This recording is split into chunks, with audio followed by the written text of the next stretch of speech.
Hello my dear students, आज मैं आपको ऑर्बिटल इलेक्ट्रॉनिक कॉन्फ़िगरेशन करने के लिए जो 3 रूल्स और प्रिंसिपल यूज होते हैं वो आपको पढ़ाऊंगा। ये तीनों ऑर्बिटल इलेक्ट्रॉनिक कॉन्फ़िगरेशन करने के लिए बहुत ज्यादा इंपॉर्टेंट है। इन्हीं रूल्स के अकॉर्डिंग आप किसी भी एलिमेंट की इलेक्ट्रॉनिक कॉन्फ़िगरेशन या फिर ऑर्बिटल इलेक्ट्रॉनिक कॉन्फ़िगरेशन को करते हैं। तो ये रूल्स को अच्छे से देखिएगा।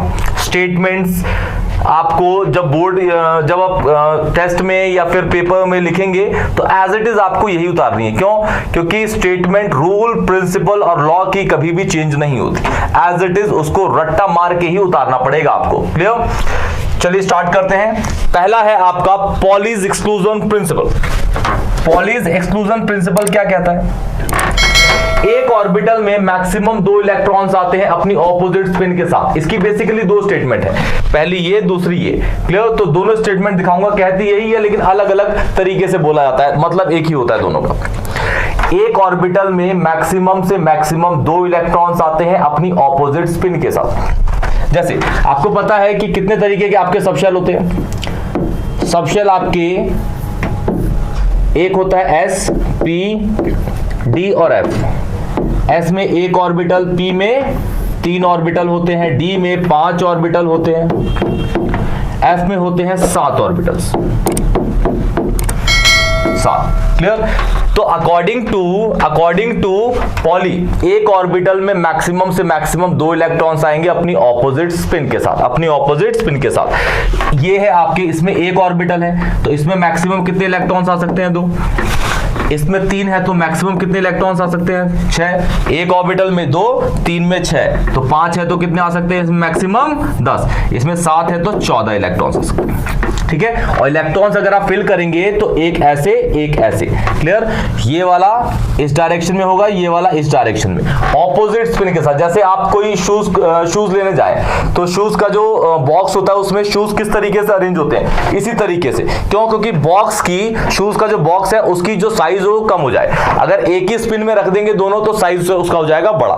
तो ऑर्बिटल के अंदर अगर इलेक्ट्रॉन सेम स्पिन के साथ होंगे तो उन दोनों में रिपल्शन ज्यादा होगा तो ये ऑर्बिटल जो होगा आपका अनस्टेबल होगा।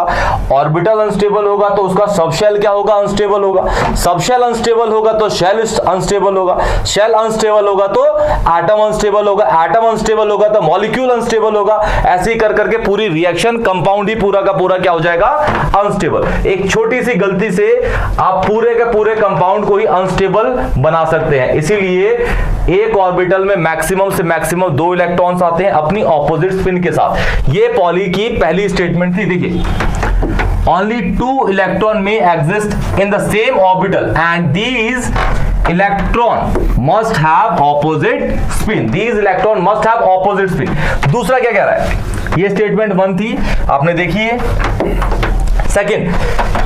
सेकंड कहता है कि एक ऑर्बिटल में अगर 2 इलेक्ट्रॉन है, एक ऑर्बिटल में अगर 2 इलेक्ट्रॉन है तो उन दोनों इलेक्ट्रॉन के चारों सेट ऑफ क्वांटम नंबर कभी भी सेम नहीं हो सकते। स्पिन क्वांटम नंबर हमेशा डिफरेंट होगा। देखिए, the Pauli exclusion principle state that in a single atom no 2 electron will have an identical set or same quantum numbers.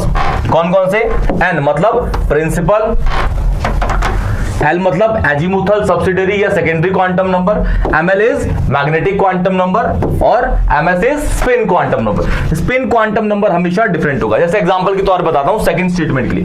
पहली स्टेटमेंट यहां पे आपने देखी, सेकंड स्टेटमेंट देखते हैं। सपोज कहता हूं मेरे पास 1s है, 1s के अंदर 2 इलेक्ट्रॉन भर दिए मैंने ऐसे ऐसे। इसके इस इलेक्ट्रॉन के लिए अलग, इसके लिए अलग, इसके लिए अलग देखते हैं। ये देखिए, ये हो गया L,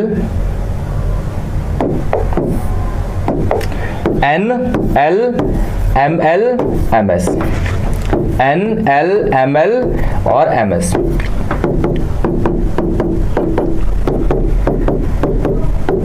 देखिए, इसके लिए पहले इस इलेक्ट्रॉन के लिए देखते हैं। ये इलेक्ट्रॉन का n क्या है? 1। ये दिख रहा है आपको, ये आगे लगा होता है जो प्रिंसिपल क्वांटम नंबर। इस वाले इलेक्ट्रॉन का भी ये 1 ही है। ये जो ऑर्बिटल है किसका, ये सबशेल कौन सा है, एस है। एस के लिए एल की वैल्यू 0 होती है, इसका भी 0, इसका भी 0।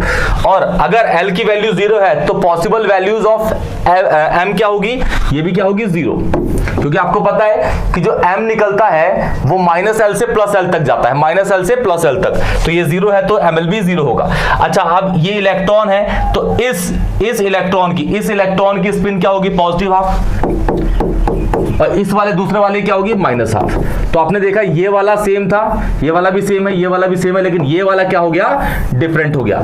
क्यों, क्योंकि एक ऑर्बिटल में 2 इलेक्ट्रॉन्स आएंगे अपनी ऑपोजिट स्पिन के साथ, तो ऑब्वियस है उनके स्पिन क्वांटम नंबर डिफरेंट ही होंगे। क्लियर, ये कहता है आपका पॉलीज एक्सक्लूजन प्रिंसिपल। एक ऑर्बिटल में मैक्सिमम 2 इलेक्ट्रॉन्स आते हैं अपनी ऑपोजिट स्पिन के साथ। दूसरा, एक ऑर्बिटल में अगर 2 इलेक्ट्रॉन है तो उन दोनों इलेक्ट्रॉन के चारों सेट ऑफ क्वांटम नंबर कभी भी सेम नहीं होंगे। कौन सा डिफरेंट होगा, स्पिन क्वांटम नंबर डिफरेंट होगा। क्लियर, तो बढ़ते हैं आप नेक्स्ट